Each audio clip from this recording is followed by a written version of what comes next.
নমস্তে। আমি Vijay Kumar Subban, senior interventional cardiologist, Apollo Main হাসপাতাল, চেন্নাই। আজ আমরা হার্ট অ্যাটাক প্রতিরোধে ইমেজিং ভিত্তিক প্রাথমিক প্রতিরোধ নিয়ে কথা বলবো। আমরা সবাই জানি হার্ট অ্যাটাক একটি প্রাণঘাতী রোগ এবং আমরা সবাই চাই এটা যেন আমাদের না হয়। তাই প্রচলিতভাবে আমরা এই প্রতিরোধের চর্চা করি, অর্থাৎ কোলেস্টেরল ও অ্যাসপিরিনের ওষুধ দিই, একটি পদ্ধতির উপর ভিত্তি করে যাকে বলা হয় রিস্ক ফ্যাক্টর ভিত্তিক পদ্ধতি। আমরা আমাদের বয়স, লিঙ্গ, ডায়াবেটিস মেলিটাস, উচ্চ রক্তচাপ, ধূমপান, স্থূলতা, পারিবারিক ইতিহাস এই ধরনের ঝুঁকির কারণগুলো ব্যবহার করি হার্ট অ্যাটাক প্রতিরোধে চিকিৎসা নির্ধারণের জন্য। তবে আমরা এমন অনেক রোগী দেখি যাদের একাধিক ঝুঁকির কারণ আছে, কিন্তু তারা কখনোই তাদের জীবনে হার্ট অ্যাটাকের সম্মুখীন হন না।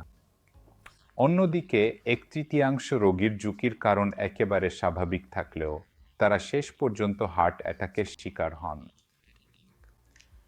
এবং এটি প্রতিরোধ করতে এবং যাদের হার্ট অ্যাটাকের উচ্চ ঝুঁকি রয়েছে তাদের বাদ না দিতে বর্তমানে একটি নতুন পদ্ধতি চালু হয়েছে যাকে বলা হয় ইমেজিং ভিত্তিক পদ্ধতি প্রাইমারি প্রিভেনশনের জন্য।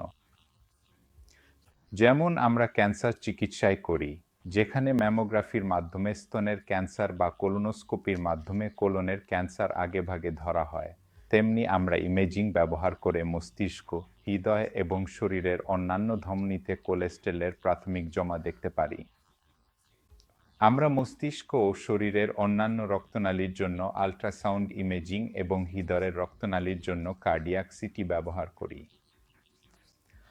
এইভাবে আমরা এসব স্থানে কোলেস্টেরলের প্রাথমিক জমা শনাক্ত করতে পারি। আর যদি কোনো জমা না থাকে তাহলে আপনার হার্ট অ্যাটাকের সম্ভাবনা খুবই কম।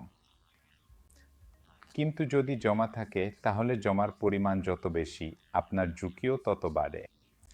অর্থাৎ জমা যত বেশি হার্ট অ্যাটাকের ঝুঁকি তত বেশি এবং আপনাকে তখন সর্বোচ্চ প্রতিরোধমূলক ওষুধ নিতে হয়। তাই এই পদ্ধতি ব্যবহার করে যাদের ঝুঁকি কম তাদের অতিরিক্ত ওষুধ দেওয়া এবং যাদের ঝুঁকি বেশি তাদের কম চিকিৎসা দেওয়ার সম্ভাবনা পুরোপুরি এড়ানো যায়। এবং হার্ট অ্যাটাকের প্রাথমিক প্রতিরোধের মূল্যায়ন ও চিকিৎসায় এটাই হওয়া উচিত সঠিক পথ।